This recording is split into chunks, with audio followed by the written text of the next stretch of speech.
How's everybody doing? You having a good conference so far? Oh man, this is so fun, so fun. All right, let's bring up the panelists. We have, are you coming up? Okay. What's up, you guys? This is awesome. Who else are we missing? David, are you here? Paging David. All right, let's start with, hey, Jason, just introduce yourself, what you do. Yeah, hi, my name's Jason Kichline. I'm the founder of OnSong, and also a worship guy that's been around a lot of when things go wrong. Usually it's my fault too, so, you know. Go for it. Yeah. Oh. Hello, there we go. Yeah, my name is Dan Willard, and I am the trainer, I guess you call the training specialist at Easy Worship. And so we try to make things easy so you don't have anything go wrong. Yep.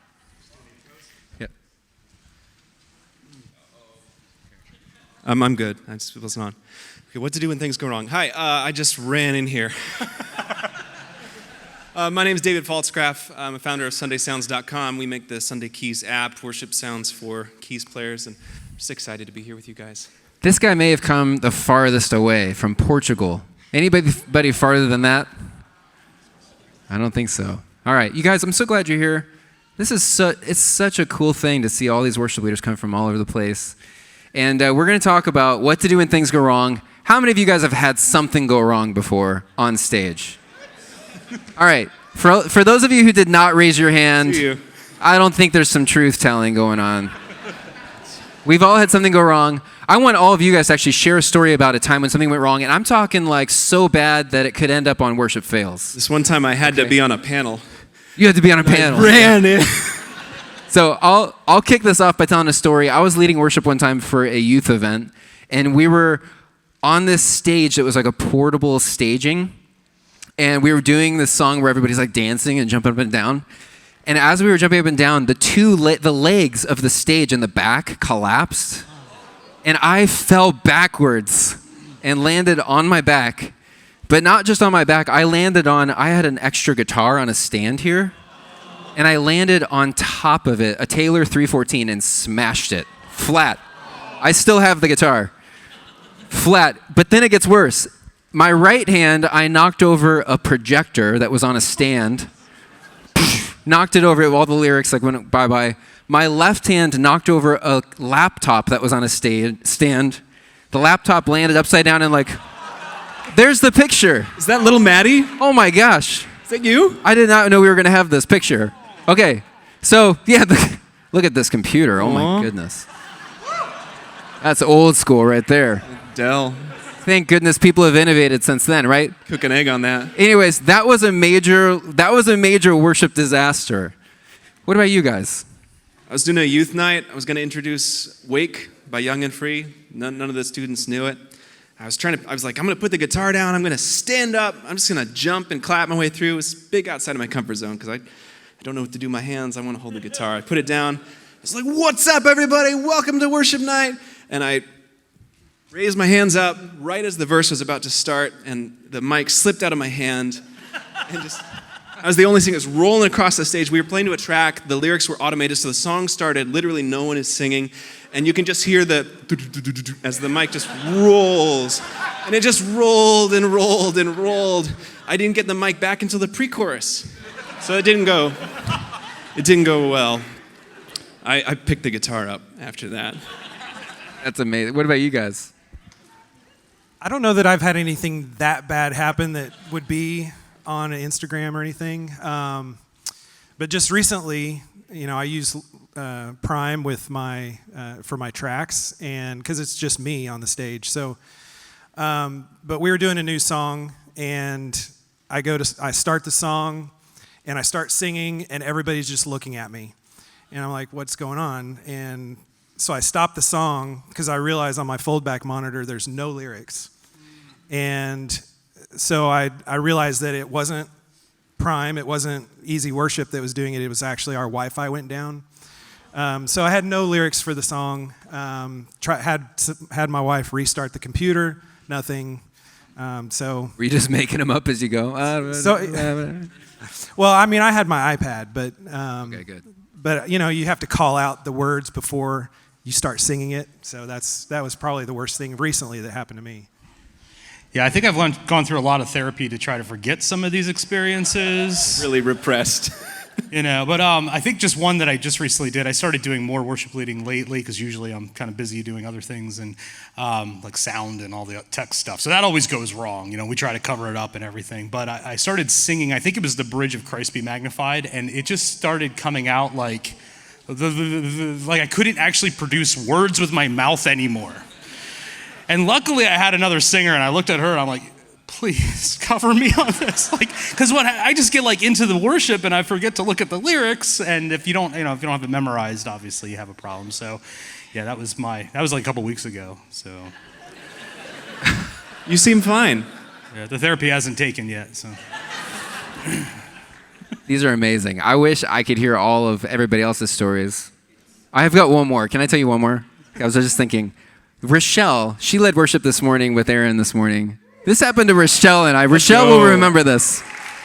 Rochelle and I were leading worship, and we're standing here leading worship, and all of a sudden a bat comes down from the ceiling and starts swooping around our heads.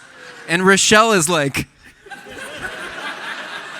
and everybody in the congregation is pointing and laughing. And literally Rochelle and I are just kind of stuck at the microphone, but we're dodging this bat that was swooping around. I really wish that was on video because I'll never remember that. I'll never forget that, Rochelle. So what do you guys do in that moment? Because it is inevitable that in all of our time leading worship, something is going to go wrong. Something weird, unexpected is going to happen. And how you handle that moment is really important. So do you guys have tips for us of you're on stage, something happens. What can you do in that moment? The first thing, you have half a second to decide, does this need to be addressed or not? You have about a half second, and it feels like a tenth of a second, right? Yeah. Some mistakes don't need to be addressed, and the smoothest thing to do is just to move on. Other times, not addressing the literal bat dive bombing you would be silly. Everybody knows there's a freaking bat running around trying to bite Matt. Yeah. So you have to try and be as objective as possible. You might be mortified. Maybe nobody else noticed that your capo was on the wrong fret. Maybe you could just whoop and keep going, and you don't need to stop. Other times, maybe oops, and it's a moment of being human. You just gotta and you can't practice that because you can't you don't want to make things go wrong so you can get better at responding to them. But it's a heart thing, right? Sometimes you'll call attention to it because you're embarrassed and you actually didn't need to, and other times you'll want to sweep it under the rug when you could have just humbled yourself. So come into that with a heart posture and then trust that God will help you make those decisions in that split second. Yeah, I think it depends on the environment you're in as well. Jason earlier was saying in the previous panel that his church is a step above house church. If that's true and he has 60, I'm a step below house church because we have about 25. Wow. So it's very laid back. So when things go wrong, like I said, I just stopped the song. I was like, hey, what's going on? We don't have any lyrics. And they're all forgiving, very laid back, easygoing. So things that do go wrong, you still don't want things to go wrong, obviously. And like you said, David, just the things that you can let pass, just let them pass. And the bigger things you might have to take control and figure it out. Yeah, so I was at a church for, I think, 12 years that was a Pentecostal church, but it started as a Mennonite church, so I literally was at a Mennonite Pentecostal church or something like that. It's cool. I mean, the Amish, man, they get into it. Tell us more, Jason. Just hang out here for a minute. We're going to change the panel now. We're going to talk about this. No. This is good. So, no, but one of the things I learned is when things go wrong, I believe it's that the enemy knows something amazing is about to happen, and he is trying to stop it. And sometimes when things that go wrong are just interpersonal, you're having a bad morning, you're not doing the right key, whatever, you're arguing about stuff. But sometimes it just the tech is not working or whatever. But when the arrows start flying, it means you're heading to the enemy's camp. Amen? And so you're going in the right direction. And sometimes you just got to kind of go through it and, get to the other side. And almost every time, in my experience, something amazing has happened. Somebody had some kind of breakthrough in that moment. I'm now at a Methodist church, which is completely different. And, people are kind of standing around looking at the screen with their hands in their pockets. And I've found that luckily I mess up a lot. And I would start a song and just kind of laugh like, and make a joke about it. But that breaks the pretense that was in the room. You know what I'm saying? So it just, hey, we're all human here. We all mess up. And at that point, I needed to definitely address the mess up. Everybody's like, wow, like people are real in this church. It's not a show. It's not a performance. It's worship. So That's so true. I feel like there's a theme in what you're saying here in that it is what you decide in that split-second moment of how to handle it. And there's instances where you're like, okay, maybe like your in-ears aren't working or your guitar is not playing through your in-ears. That's probably not like emergency, stop everything, restart the song, make a big scene about it. You just kind of keep going because most people in the congregation may not ever even know that that's happening. So you have to, but that is kind of the ninja status worship leader piece, right? Where you can like split second know what to do in that moment and you don't always get it right. But it's learning how to do that. I was thinking when you were saying that, Jason, about the enemy, like, how many of you guys have had this experience? I feel like I have this all the time where like the rehearsals that go the worst, the sound checks that go the worst, the worship set actually like goes amazing. And sometimes the rehearsals that go the best, it feels like, wow, okay, well, I don't know what happened there, right? There's a spiritual element to that. I was thinking too I was leading worship here one time. And right before the countdown went down to like 0, lights came on. Hey, everybody, welcome to Christ Church. Glad you're here. Let's all stand. And the sound system, like the power all went out. And I'm like, okay, assessing the situation. How much of an emergency is this? Very much an emergency. There's no power. And I could tell it was like the whole building was dark. And so I was like, okay, well, what are we going to do? I'm not going to just stand here for like 10 minutes and wait for the power to come on. So I just like walked out to the front of the stage and I said, hey, everybody, we're doing church old school. Come on down. And I remember calling everybody down here to these front seats, and I sat right here on the edge of the stage, and we just did acoustic, like Open the Eyes of My Heart, like songs that I knew people would know from their heart. And it's those like split-second moments that set things apart. So what tips do you guys have is there anything we can do to actually help make sure things don't go wrong? Is that even possible? What can we do to like maybe lessen the chances of something going wrong? I mean, so like most churches have had the power go out. So maybe just like have a conversation about what are we going to do when the power goes out. Yeah. or what are we going to do when the band gets off the click? That's amazing. Or when the guitar string breaks, or it will when my happen. in-ears battery pack dies. Like when the main worship leader's mic isn't working, who's giving that person the microphone? Somebody should know it's their job. So you could do some triaging up front, to try, like when it I don't know if you can make it less likely to happen, but you can make it feel better when it does happen. That's really You had good. that litmus test of like, okay, what can't I control? I can't turn the power back on. What can I control? How I respond. Yep. And what I invite people into. So you controlled where people were physically. You controlled the songs you chose because you knew they could recall the audibles you were calling. So you immediately assessed, I can't control this variable. I can control these. So like build that out too, like in scenarios that we all have run into or could foresee running into, where will we still be in control and where do we also need to acknowledge this control has been taken away from me right now. I do not have 2 more AA batteries for my in-ears. And I don't want to stop the whole worship service to complain about my in-ear pack not working. So how are we going to move the band forward? Yeah, that's good. What about you guys? I usually like to implement a fire drill. You may not, some people may want to, but you may not want to do it in your actual live service. But it may be good to do that once or twice a year. Just sabotage your service in some way. And, as a training exercise. One or two bats, like. Yeah. Just let maybe them out not of the box. bats, but mute somebody's mic or their in-ears or something, and so they can't hear, or something small. Or even in rehearsals, you can do things like that just to kind of prepare them for what am I going to do when this happens in a live service. Yeah, so I think we need a new role in church, the chaos coordinator. It's good branding. He can train you on how to, you've got a volunteer down there. Okay, good. So just don't mute us right now, if that would be good. I was going to say, either way, church is going to happen. And I think we just need to realize that all the tech and all the stuff we have, if the lights went out, if the sound went out, church is going to keep happening. God can still be glorified even if the show stops, I think it's good, like the rest were saying, maybe prepare for it, or have, whether it's your pastor or the worship leader, just being able to coordinate people, especially if things go wrong. We had an episode. We have an older congregation that meets in the traditional side of things, and in the middle of the service, this man just went limp in the pew, just like he died in the middle. And we were like, what do we do? Do we stop the live stream? People are noticing this. We can't just ignore it.